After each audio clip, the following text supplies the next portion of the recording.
Welcome to the slop farm. Enjoy the video. You start by making the machine safe. Unplug it and remove the needle and presser foot so nothing moves unexpectedly. Next, raise the needle to the highest point and lift the feed dogs if your model allows. This gives you clear access. Remove the bobbin case and unscrew the throat plate, keeping screws and small parts in a container. Once done, you can see where the thread is trapped. This direct access saves time and prevents bending hooks or breaking delicate. You now work the tangle out slowly and deliberately. Use a straight pin to lift hidden loops while tweezers pull the thread along the correct path so you don't create new knots. Rotate the handwheel toward you to ease wrapped thread off the hook. Make sure not to force the motor if the machine is electric.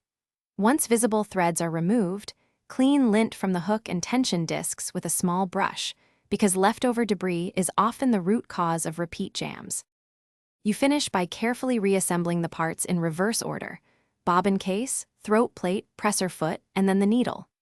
Thread the top and bobbin correctly, lower the presser foot, and test on scrap fabric at a medium stitch length to confirm smooth stitching. If the machine still binds, one key troubleshooting tip: check the hook timing. If the hook and needle alignment is off, avoid forcing repairs. Consult a technician or the manual because incorrect timing can cause repeated damage. Thanks for watching. Consider subscribing if we helped you today.